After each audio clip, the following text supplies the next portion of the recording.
Hi, this is Gabe Newell, and welcome to the Lost Coast. In this tour, we're going to be talking about a new graphics technology we've been developing called High Dynamic Range, or HDR. We'll also be giving you some insight into the design and production challenges we faced during the construction of the Lost Coast. First, a quick explanation of the commentary system. To listen to a commentary node, put your crosshair over the floating commentary symbol and press your Use key. To stop the commentary, put your crosshair over the rotating node and press your Use key again. Some commentary nodes may take control of the game for the purpose of showing something to you. In these cases, simply pressing your Use key will stop the commentary. With conventional rendering, seen here on the left, if something on the screen is 20% reflective, like the wet sand, then the maximum reflected brightness could only be 20% of the maximum brightness of your monitor. HDR's more accurate simulation of light ensures that the sun's reflection on this wet sand appears as it would in the real world, which could potentially use 100% of the maximum monitor brightness. HDR uses bloom to simulate light that is beyond 100% of a monitor's maximum brightness.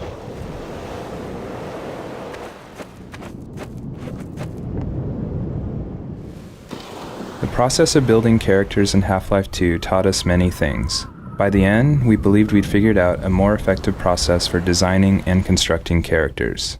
This fisherman is the first character we built using that process. Design-wise, the fisherman was focused on showcasing HDR and the way light falls on human skin. The highlights on his forehead and nose are good examples of specularity on human skin. You can see how the wrinkles on his cheeks and around his eyes are an example of how we can use normal maps to add depth. Production-wise, the fisherman was built using a similar process to the rocks you saw on the beach. We model the 3D character at a very high detail, then extract much of the physical information and store it in the textures. Hey! You there?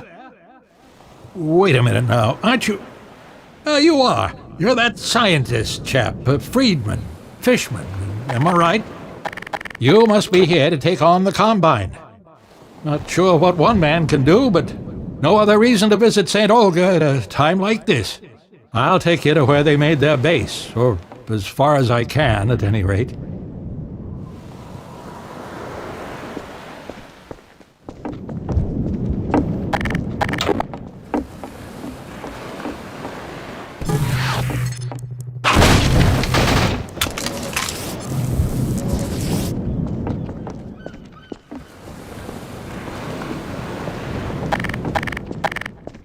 Here, now, let me just unlock this gate for you. Got the key, right? There we go. Get along now, laddie. Destroy that gun and no dawdling. Water presents us with a lot of rendering challenges. In fact, we have to render the scene 3 times. Once for the refraction of what's under the water, once for the reflection of everything above the water, and once from the player's view. You can see the reflection and refraction scenes in the 2 small windows on screen. In the refraction, we calculate per pixel how much water you're looking through to do a volumetric underwater fog to simulate particulate matter. For our full HDR solution, we had to go through the entire engine and modify every bit of code that calculated light and color. For example, these water reflection and refraction renderings had to be improved to support the full range of contrast values.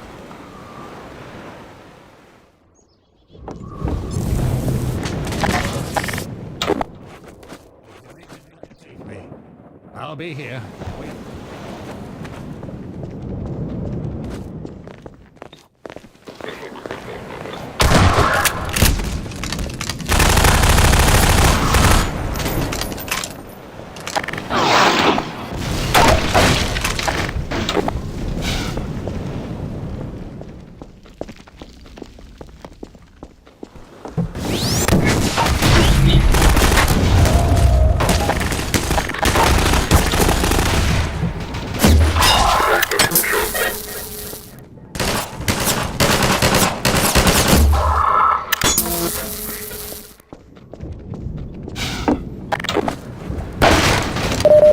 The area you're currently entering is called the Cliffside Arena.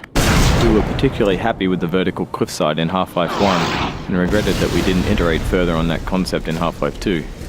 Vertical space allows us to force the player to deal with threats from above and below. We find that players focus their view on the direction they're traveling, so by using a cliffside and having the player ascend it, we ensure that the player will look up and be prepared for enemies. If the player's path was to move past the bottom of the cliffside, it would be unlikely he would notice soldiers rappelling down from above. And dying from unknown threats never feels fair and certainly isn't fun.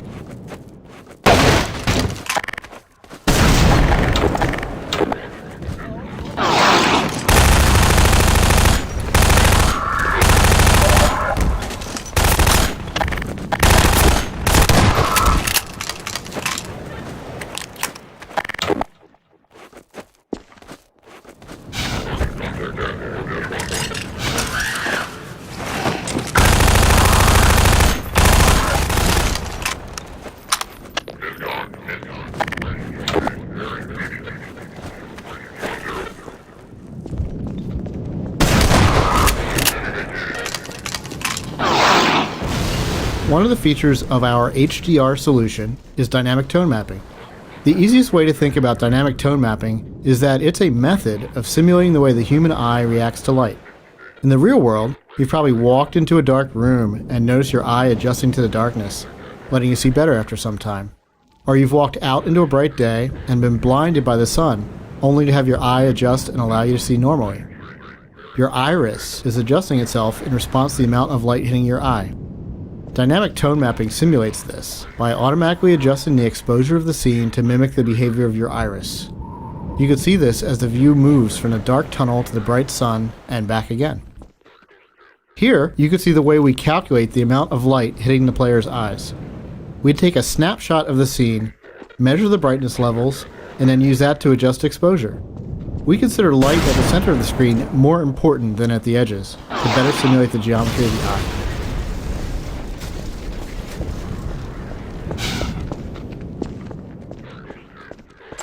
The courtyard in front of you is a space we call an arena.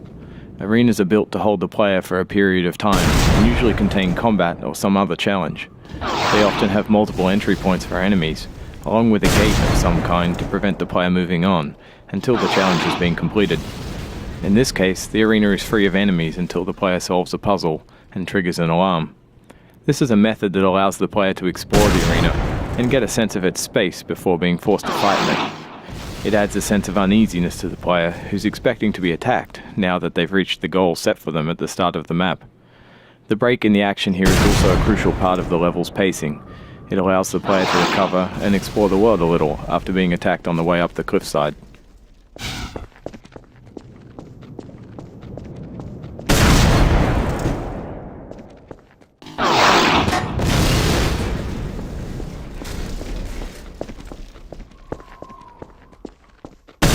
The source engine supports a wide variety of shaders. The refraction shader on the window here requires us to copy the scene to a texture, refract it, and then apply it to the window surface. To fully support HDR, every shader in the engine needed to be updated. So this refraction shader was improved to support the full range of contrast. If you viewed the sun through this window, it would be refracted correctly.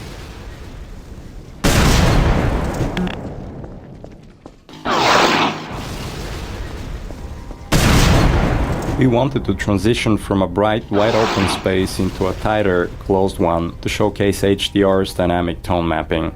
We also like to focus on contrasting elements in our settings, like ancient human architecture and futuristic combine technology. A monastery fit these requirements perfectly. Monasteries are generally isolated, unlit, and built ages ago. They provide a great backdrop for the contrasting combine technology.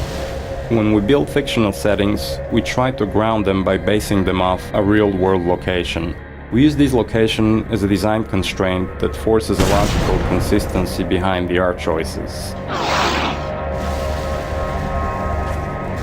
Churches are great dramatic spaces. They're often lit naturally with extremes of darkness and brightness, which makes them a great showcase for HDR. Gothic churches are the sober monochromatic spaces that you've seen in almost every horror movie or game. Byzantine churches, on the other hand, are very colorful and have a large variety of materials. We wanted that color and material variety to show off our HDR reflections.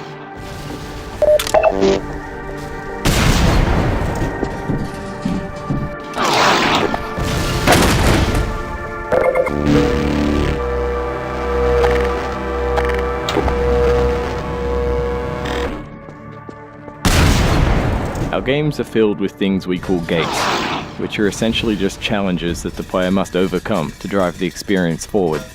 We used a puzzle here since the player has been through combat and exploration recently. When we design challenges, we try to ensure that the player's goal and the action required by the player are both fun. It's not hard to create interesting goals for the player, like stopping this machine from shelling the nearby village, but the action required by the player to solve the challenge needs to be fun as well. So instead of something menial, such as hitting an off switch, the player gets to use physics to jam the gun's mechanism and cause it to break.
This marks the end of the Lost Coast tour. This has been an experiment on our part to see if our community would find it interesting to learn more about our development process. As always, we're interested in your feedback. I can be reached at gaben, Gaben, at valvesoftware.com. If people like this, we'll keep producing this kind of content for all of our games going forward. Thanks for listening.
You did it, lad.